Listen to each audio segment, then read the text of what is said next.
네, 오늘 함께 또 수요 말씀 함께 여러분과 나누고자 합니다. 오늘 함께 나누실 말씀은 지난주에 이어서 우리 마태복음 4장에 나오는 그 광야에서 시험 받으시는 예수님의 두 번째 이야기를 또 여러분과 함께 나누고 묵상하고자 합니다. 우리 함께 마태복음 4장 5절에서 7절까지의 말씀인데요. 한번 읽어보겠습니다. 이에 마귀가 예수를 거룩한 성으로 데려다가 성전 꼭대기에 세우고 이르되 내가 만일 하나님의 아들이었든 뛰어내리라. 기록되었을 때 그가 너를 위하여 그의 사자들을 명하시리니 그들이 손으로 너를 받들어 발이 돌에 부딪히지 않게 하리로다 하였느니라. 예수께서 이르시되 또 기록되었을 때 주 너의 하나님을 시험하지 말라 하였느니라 하시니. 자, 우리는 지난 시간에 성령에 이끌리셔서 광야에서 마귀에게 시험 받으시는 예수님에 관한 이야기를 나누었죠. 세례 요한에게 세례를 받으신 예수님은요, 성령에 이끌리셔서 광야에 가셨고 무려 40일을 금식하신 후에 사단으로부터의 그 시험을 받게 되십니다. 그야말로 육체적으로 가장 힘겨운 상황에서 사단은 예수님을 시험을 하죠. 그리고 그 첫 번째 시험이 뭐였죠? 다름 아닌 돌을 명하여 떡이 되게 하라는 것이었습니다. 지난주에도 말씀을 나누었지만요, 예수님은 이것을 거절하십니다. 그 이유는 성도는 하나님의 말씀으로 산다는 걸 강조하기 위해서였죠. 우리는 예수님처럼 이런 어려움에 놓이기도 합니다. 때때로요.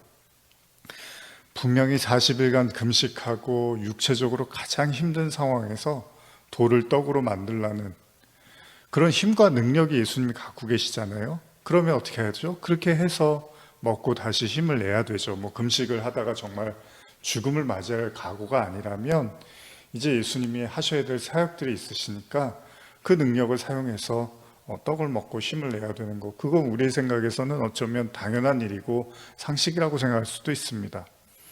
그러나 예수님의 우리에게 보여준 모습은요, 좀 상식과는 달랐죠. 그 막중한 상황 속에서 예수님은 우리를 살리는 것은 음식이 아니라 하나님의 말씀이라고 분명히 하십니다. 어찌 보면 지난주에도 나누었지만요, 쉽게 갈 수 있는 길이 있습니다. 사단의 말대로 돌을 떡으로 만들 수 있다면 예수님 자신도 배부르고 더 중요한 사실은 예수님을 따르는 무리도 많아질 거니까요. 저도 처음 신앙을 갖고, 그러니까 사실은 신앙보다는 교회에 사람들이 좋고 교회 오면 따뜻하니까요, 또 친구들이 좋아서 교회를 다니던 시절이 있었죠. 그런데 저 자신에게도 교회를 다니면 다닐수록 큰 숙제 아닌 숙제가 있었습니다. 그건 하나님을 믿고 따르는 그런 마음이 있었지만은, 그런데 도무지 그분이 살아계시다는 것이 믿어지지가 않더라는 거예요, 마음으로. 그래서 아마도 학생부 시절에 가장 많이 했던 기도 중에 하나가 예수님이 정말 계시다면 꿈에서라도 나타나 달라는 그런 기도였습니다. 그런데 그럴 수밖에 없지 않습니까? 어떻게 우리가 보이지 않는 하나님을 쉽게 믿어버릴 수 있겠습니까? 태초에 하나님이 천지를 창조하시고 홍해가 갈라지고 하늘에서 만나가 떨어지고 예수님의 오병이어의 기적을 일으키시는 이런 이야기들은 사실은 상식적으로, 그러니까 인간이 갖고 있는 이성이라든지 합리적인 사고를 가지고서는 도무지 받아들이기가 어려운 이야기죠. 요즘같이 이제 과학이 발달한 시대는 더 그럴 수 있겠죠. 그래서 저 나름대로도 믿으려고 애를 써도 나름대로 애를 쓰고 써도 안 될 때마다 기적을 구했습니다. 정말 주님이 어떻게든 나타나셨으면 좋겠다라는 생각을 했습니다. 그렇기 때문에 주변의 친구들이요, 교회에서 이제 예배나 부흥회를 통해서 갑자기 눈물을 흘린다거나 뭔가 확 변한 모습을 보인다거나 어떤 참여하는 모습을 보고 나면은 되게 제가 부러워하기도 하고 질투도 났던 기억이 납니다. 그럼에도 불구하고 도무지 제게는 아무런 일도 일어나지 않는 것에 대해서 굉장히 안타까워했던 기억이 납니다. 그렇게 생각하면요, 사단의 요구가 예수님께 그렇게 나쁜 것만은 아닌 것처럼 비춰질 수도 있습니다. 어차피 예수님을 믿게 하려면요, 기적보다 빠른 방법이 다른 거라고는 없지 않습니까? 가끔 제가 이제 여러분도 그렇지만 드라마나 영화 같은 거 보면요, 자기가 뭔가 신적인 존재다, 뭐 어떤 초월적인 존재다, 뭐 영적인 존재다, 이런 거를 이제 사람들한테 말하면 사람들이 막 피식 웃고 뭐 무시를 하죠. 그럼 그 사람들이 제일 먼저 취하는 행동이 뭐죠? 그들 눈앞에서 바로 기적을 보여주는 거죠. 그러면은 한두 번 보다가 결국은 놀라서 부정하고 믿고 싶지 않았던 그들도 순식간에 믿게 되고 따르게 된다라는 겁니다. 예수님의 공생의 초기의 모습은 예수님의 많은 기적과 이적을 보여주신 것이 틀림없죠. 성경은요, 예수님의 사역 초기의 모습을 이렇게 묘사하는데, 한번 제가 읽어드릴게요. 마태복음 4장 23절에서 25절 보시면, 예수께서 온 갈릴리에 두루 다니사 그들의 회당에서 가르치시며 천국 복음을 전파하시며 백성 중에 모든 병과 모든 약한 것을 고치시니 그의 소문이 온 수리아에 퍼진지라. 사람들이 모든 앓는 자 곧 각종 병에 걸려서 고통당하는 자, 귀신 들린 자, 간질하는 자, 중풍병자들을 데려오니 그들을 고치시더라.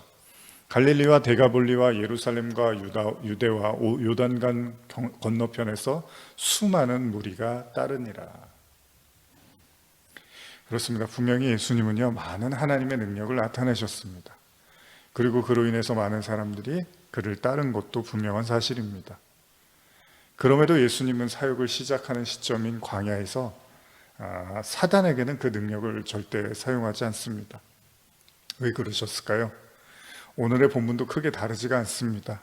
두 번째 시험으로 보이는 오늘의 시험에서 사단은 갑작스럽게 예수님에게 거룩한 성에 데려가서 성전 꼭대기에서 예수님을 세우고요. 뭐라고 하냐면 그만 한번 떨어져 보라는 거예요. 다시 말하면 성전 꼭대기에서 뛰어내리면 하나님께서 천사들을 보내서 예수님을 다치지 않도록 도와줄 거라는 겁니다. 분명히 이 내용도요, 우리가 알고 있는 것처럼 많은 기적을 행하신 예수님이라면 크게 어려워 보이지는 않습니다. 뭐 무리도 걸으셨고요, 뭐 죽은 자도 살리셨고, 그러니 자신이 높은 곳에서 떨어지는 그거 하나 뭐 못하실 분 같지는 않습니다. 충분히 가능한 일이라는 거죠. 사단은요, 첫 번째 시험에 이어서 두 번째도 하나님의 아들임을 강조하면서 하나님의 아들이면 충분히 이 일들을 하라고 말을 하고 있습니다. 만일 예수님이요, 능력이 없는데 예를 들면요, 그를 충동시켜서 네가 하나님의 아들이니까 한번 이런 능력들을 사용해봐, 이렇게 충동을 시켜서 예수님이 정말 떨어져서 죽게 하려고 하는 심산이라면 모르겠지만, 예수님은 충분히 그런 능력이 있으신 분이기 때문에 이건 단순히 예수를 죽게 하기 위한 의도로 보이지는 않습니다. 그렇다면 사단은 도대체 예수에게 무엇을 원했던 것일까요? 분명 사단은 예수가 망하기를 바랬을 건데 어떤 공격을 하고 싶었던 것일까요? 첫 번째 시험에서 완강하게 거절하신 예수님은요, 두 번째 시험에도 완강하게 거절을 하십니다. 예수님은 사단에게 뭐라 그랬죠? 주 너의 하나님을 시험하지 말라고 명한 것입니다.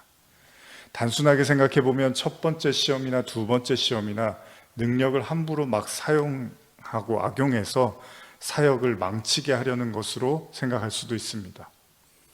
그러니까 시도 때도 없이 하나님의 능력을 사용해서 오히려 예수님께서 기적을 행하실 때마다 우려하셨던 게 뭐죠? 사람들이 진짜 하나님을 알고 싶어하고 하나님을 믿고 싶어하고 죄를 고백하고 이런 구원에 관심을 갖기보다는 기적을 추구하는 그런 예수님, 그런 가짜 신앙으로 변질시키기 위한 사단의 모략으로도 이해할 수 있다는 겁니다. 물론 그것도 틀렸다고 볼 수는 없습니다. 그런데 오늘의 본문은 지난 첫 번째 시험과는 달리 사단이 한마디를 덧붙이고 있는데요, 그게 뭐냐면 우리가 읽었던 본문인 마태복음 4장 6절이죠. 이를 때 내가 만일 하나님의 아들이었든 뛰어내리라 기록되었을 때 그가 너를 위하여 그의 사자들을 명하시리니 그들이 손으로 너를 받들어 발이 돌에 부딪히지 않게 하리로다 하였느니라.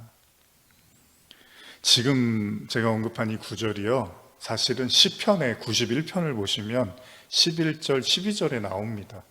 그러니까 시편에 나오고 있는 이 구절을 지금 사단이 인용을 하면서 예수님한테 해보라고 지금 이야기를 하는 거예요. 한번 제가 시편 말씀도 읽어드릴게요. 91편 11절 12절인데 그가 너를 위하여 그의 천사들을 명령하사 내 모든 길에서 너를 지키게 하시니라. 그들이 그들의 손으로 너를 붙들어 발이 돌에 부딪히지 아니하게 하리로다. 이건요, 시편에 나타나 있는 구절로 사단이 언급하고 있는 내용과 같은 구절입니다. 그러니까 사단이요, 지금 예수님께 성경 구절을 인용을 하면서 네가 그 말씀을 믿는다면 절대로 높은 곳에서 떨어져도 죽지 않으니까 그 말씀대로 행하라는 겁니다. 사실 오늘 참 이 부분에 대해서도 할 얘기는 많지만 다 할 수는 없겠지만은요, 참 기가 막힌 노릇이에요. 여러분, 이 신앙이 참 조심해야 될 것이, 말씀을 볼 때 참 조심해야 될 게, 언제든지 말씀을 우리의 취향과 우리의 필요와 우리의 감정에 따라서 해석해서 우리가 원하는 대로 취사 선택을 할 수 있다는 겁니다. 이게 사실은 참 무서운 거죠. 사단이 뭐 다른 거 가지고 시험하는 게 아니라 말씀 가지고 시험을 하고 우리를 시험에 들게 한다는 겁니다. 말씀이 그렇게 나왔잖아. 말씀을 그렇게 이해하면 되는 거잖아. 얼마든지 너 유리한 쪽으로 말씀을 가져다가 끌어다가 쓰란 말이야. 아니, 성경에 문자적으로 그렇게 나와 있잖아. 내가 지금 다른 걸 얘기하는 게 아니야. 성경 말씀을 얘기하는 거야. 성경이 그렇게 말하고 있잖아.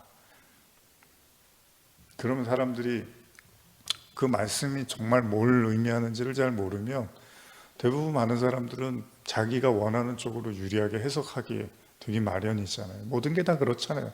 세상 이치가 다 그렇잖아요. 자기 유리한 쪽으로 알아듣고 이해하고 적용하려고 하잖아요, 사람들이. 사회에서도요, 말이라든지 뭐 법이라든지 이런 것도 얼마든지 내가 유리한 쪽으로 적용을 하려고 하는 게 또 사람들 심리잖아요. 그러니 성경 말씀, 율법도 마찬가지겠죠. 지금 사단이 예수님께 율법 말씀을 운운하면서 네가 유리한 쪽으로 얼마든지 가져다가 써봐 라고 이야기를 하는 거죠. 물론 여기에는 두 가지 의도가 있는 것처럼 보입니다. 하나는 예수 자신에게 하나님의 아들이 맞는지를 스스로 시험해 보라는, 예수님이 혹시 뭐 자기가 하나님의 아들인지 아닌지를 고민하고 있었으면 한번 시험해 봐라, 이런 것처럼 보일 수도 있고요. 또 하나는 하나님이 너를 사랑하시니까 어떤 상황에서도 도와주실 거야. 그러니까 하나님이 정말 너를 사랑하는지 안 하는지 한번 시험해 봐. 그런 것들이 궁금하지 않아? 그런 것들에 혹시 의문을 갖고 있는 거 아니야? 그런 것들 때문에 마음이 왔다 갔다 하는 거 아니야? 이런 어떤 모습으로 보일 수도 있다는 거예요. 물론 예수님은 그렇지 않아 보입니다. 문제는 사단이 인용하고 있는 구절인데요, 이 구절 역시도 하나님의 사람에게 미치는 하나님의 절대적인 도움과 사랑에 대한 메시지가 맞습니다. 언제든지 하나님의 사람은 하나님이 지켜주시고 보호하신다는 그런 시편의 말씀이 맞는데, 근데 사단은요, 그것을 일종의 시험으로 한번 그렇지 않은지 증명해 보라는 거잖아요. 그러니까 하나님의 아들이라면 이런 일들이 계속 나타나야 된다는 거예요. 그러니까 뭐냐면 돌을 떡으로 만들고 높은 곳에서 뛰어내려도 상하지 않고 뭐 자꾸 이런 일들을 통해서 네가 하나님의 아들이라는 걸 자꾸 증명해내라는 겁니다. 물론 그런 기적은요, 믿지 않은 사람들이나 믿는 자들에게도 분명히 매력적이라는 사실을 부인할 수는 없습니다. 저도 전도사 시절을 떠올려 보면서 때때로 경제적인 어려움이 놓였을 때요, 처음 이제 뭐 이렇게 사역을 시작을 하고 뭐 개척을 하고 이러면서 경제적인 어려움이 놓일 때마다 기적을 바라면서 기도했던 시간들이 있습니다. 하나님께서 어떤 기적을 통해서 어떤 어려움을 좀 단번에 해결해 주셨으면 하는 그런 시절이 있었습니다. 그리고 또 정말 거짓말 같은 일들이 때때로 일어나기도 했습니다. 그런데 제가 설교를 하면서 종종 하는 이야기지만 이상하게도요, 그런 기적들이요, 제 자신에게 더 큰 믿음을 갖게 하지는 못하더라는 거예요. 우리가 잘 아는, 또 제가 가끔 언급하는 이스라엘 백성들의 그 출애굽 여정에서 보면요, 그들의 애굽에서 하나님께서 10가지 재앙을 통해서 엄청난 이적을 보여주셨죠. 그리고 나오면서 엑소더스 하면서 또 홍해가 갈라지는 놀라운 기적도 봤습니다. 그러나 그들이 홍해를 건너오고 당장 마실 물이 없어서 갈급해지고 목마르고 죽게 되자 또다시 그들은 하나님을 원망하면서 하나님이 정말 계신가 그렇지 않은가를 고민하면서 모세를 또 미워하기도 하더라는 겁니다. 아이러니하게도요, 기적을 보면 볼수록 믿음이 강해지는 게 아니고요, 기적을 보면 볼수록 기적을 행하시지 않는 하나님이라면 더 이상 자신과 함께하지 않는 하나님이라는 의심을 하더라는 거예요. 그러니까 하나님의 백성들에게 있어서 하나님의 현현은 오로지 그들에게 기적을 베푸시느냐 그렇지 않느냐에 따라서 달렸다는 것입니다. 물론 누구나 아무리 어제까지 호의호식하고 행복했다 하더라도요, 오늘 배고프고 불행하면 과거의 즐거움이 무의미하게 다가오기도 할 것입니다. 어제 배불렀다고 오늘의 양식이 필요 없는 게 아니기 때문이죠. 그렇기 때문에 인간의 근본적인 필요는 하나님의 말씀보다는 떡일 수밖에 없습니다. 당연한 겁니다. 그런 인간에게 돌을 떡으로 만드는 예수님은 그야말로 매력적인 하나님의 아들이 분명합니다. 마찬가지로 높은 성 위에서 뛰어내렸는데도 떨어져서 죽지 않는 모습을 보여줄 수 있다면 이거는 완벽하게 인간이 바라고 원하던 완벽한 메시아고 하나님의 아들이라는 겁니다. 어쩌면 사단이 예수님을 향해서 이런 시험을 집요하게 하고자 했던 이유도 여기에 있을 겁니다. 하나님의 아들로서 끊임없이 인간의 필요를 채워주는 능력을 소유했다면 누가 마다하겠습니까? 그런 예수님을. 가는 데마다 기적이 일어나고 가는 데마다 필요가 채워지고 가는 데마다 엄청난 사건들이 일어나면 누가 그 예수님을 마다하겠습니까? 그렇다면 예수님은 가지고 있는 모든 능력을 총동원해서 인간의 환심을 사고 추대를 받고 하나님의 아들로서 왕으로서 군림할 수 있을 겁니다. 그러나 예수님은 이 세상 임금으로 이 땅에 오신 것이 아니라고 말씀하시죠. 어쩌면 사단의 본심이 잘 나타나는 어떻게 보면 세 번째 시험, 다음 주에 나눌 세 번째 시험에서 결국 사단이 원했던 게 무엇이는지가 명확해지는 거죠. 사단이 예수님께 자꾸 이런 얘기를 하는 이유가 있었다는 겁니다. 그건 뭐죠? 세상에 군림하는 왕이 되라는 거죠. 사람들의 인기와 명예를 한 몸에 받는 그런 메시아가 되라는 겁니다. 그러나 여기서 우리가 잊어서는 안 되는 중요한 사실이 있습니다. 그건요, 인간의 모든 궁핍이 해결됐다고 해서 정말 모든 게 다 해결되느냐? 그건 아니라는 겁니다. 배가 부르고 건강하고 필요한 모든 걸 다 가졌다고 해서 그 자체가 구원이라고 할 수는 없습니다. 물론 그것들 때문에 너무 힘들어하고 괴로워하고 고통스러워하는 사람들이 많이 있습니다. 요즘은 더 그렇고요.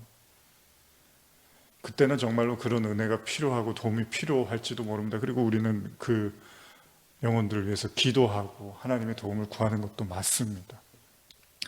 그러나 오늘 본문에서 예수님이 말씀하시는 것은 그러나 그 자체, 그런 것들이 모두 풍족하게 채워졌다고 해서 그것이 하나님이 말씀하시는 또 구원은 아니라는 겁니다. 병에서 치유받는다 하더라도 인간은 언젠가는 죽게 되고요. 배고픔에서 해결됐다고 해도 결국 인간에게는 죽음이 찾아온다는 겁니다. 그러니까 복음은 단순히 이 세상에서의 구원의 문제가 아니라 하나님과 인간 사이에 끊어진 그 관계를 복원해서 영원한 구원으로 이끄는 것이기 때문에 예수님 자신도 헐벗고 굶주리고 40일 동안 정말 인간의 그 한계의 마지막에 치닫는 그 순간에서 굳이 예수님이 떡이 아니라 하나님의 말씀을 거론하신 이유가 바로 거기에 있다는 겁니다. 물론 우리 자신에게도 그런 여러 가지의 고난이 찾아올 때 정말 힘들잖아요. 정말 어떻게 할지 모르고 누구에게도 정말 기댈 수 없는 그런 상황들이 우리의 삶에서도 오잖아요. 근데 그 순간에도 주님은 말씀을 얘기하시더라는 거예요. 왜냐하면 쉽게 말하면 정말 우리에게 실제로 그런 어려움과 아픔의 순간, 병이 걸렸다든지 그럴 때 주님은 그 복음으로 구원받을 수 있다면 그 어떤 죽음도 우리에게 더 이상 해를 끼칠 수 없다라는 것을 말씀하시는 거죠. 그게 이제 구원인 거잖아요. 그러니까 주님은 어떻게 보면 인간의 생각과는 너무 다른 거죠. 인간은 먼저 그 고통으로부터 벗어나서 해결해 주시고 나서 그 다음에 말씀도 우리 귀에 들릴 수 있는 거 아니겠습니까? 라고 하지만 주님은 당신이 그 헐벗고 굶주리고 육체적인 그 한계치에 도달했을 때도 그래도 우리를 살리는 것은 말씀이다라고 이야기를 하신다는 겁니다. 여기서 어떻게 보면 인간과 하나님 사이에 갈등이 있겠죠. 그러나 또 우리가 그런 생각을 하잖아요. 그런데 또 그런 것들이 해소가 되고 나름대로 어느 정도 행복하다고 한다 하더라도 인간 사이에는 끝없이 증오와 다툼과 분쟁, 이런 어떤 죄의 증상들이 항상 존재하고 있다는 겁니다. 매우 단순한 논리인 것 같지만 예수님의 십자가는 육신의 보존을 위한 것이 아니라 영혼의 구원을 위한 것이었죠. 그리고 그 영혼의 구원 또한 죄로부터의 구원입니다. 그렇습니다. 예수님은 하나님이 준비한 제물로 이 땅에 오신 거죠. 제물로 오셨다는 건 그가 하늘의 존재였지만 자신을 비우고 땅에 떨어져 미랄이 되러 오신 겁니다. 그러니까 이미 그는, 성전이 상징하는 게 또 하나님의 임재잖아요. 하늘이잖아요. 이미 그는 하늘에서 떨어져서 땅으로 뛰어내려온 분입니다. 왜요? 구원하시려고. 그런데 그런 그분에게 사단은 유치한 말씀의 해석을 들먹이면서 성전에서 뛰어내리면 죽지 않을 테니까 한번 성전에서 땅으로 뛰어내리라고 이런 말을 하고 있다는 겁니다. 가만히 생각해 보면 지난번과 이번에 그 사단의 시험의 공통점이 뭘까요? 그건 사람들의 인기와 명예를 누릴 수 있는 행동을 취함으로써 그들을 구원하라는 것입니다. 그리고 그것은 말씀을 어떻게 해석하느냐에 따라서 충분히 합리화될 수 있다는 겁니다. 그러니까 굳이 말씀을 어렵게 이해하고 뭐 십자가라든지 뭐 죽음이나 복음이라든지 희생 이런 쪽으로 말씀 이해하지 말고 그냥 가지고 있는 능력으로 가장 쉽고 편하고 빠른 방법으로 사람들에게 호응을 얻으라는 것입니다. 그게 이제 막 공생애를 시작하는 예수님에게 어쩌면 달콤한 유혹이 될 수도 있었겠죠.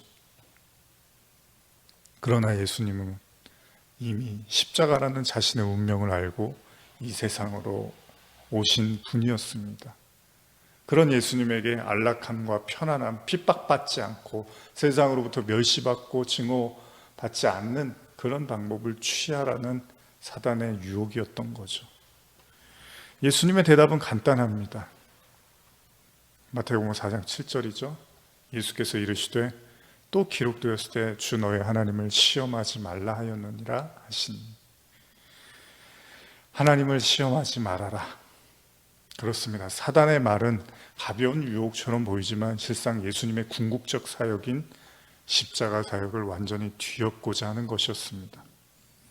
별것 아닌 것 같지만요, 베드로가요, 예수님께서 십자가를 지러 가실 때 뜯어 말리죠.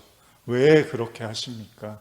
우리하고 함께 하나님의 일들을 하면서 행복하게 삽시다라고 할 때 예수님이 베드로에게 사탄이라고 말씀을 하신 것처럼 지금 광야에서 사탄도요, 예수님께 똑같은 말을 하고 있습니다. 굳이 십자가의 길을 가겠냐고. 하나님의 아들이라면 그런 희생과 고난의 길이 아니라 영웅으로 살 수 있다고 말하고 있습니다.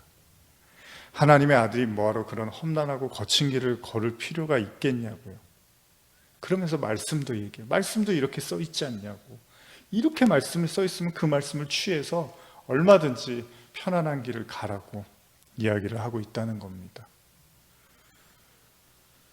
여러분, 첫 단추를 잘 꿰야 된다고 어른들이 말씀하십니다.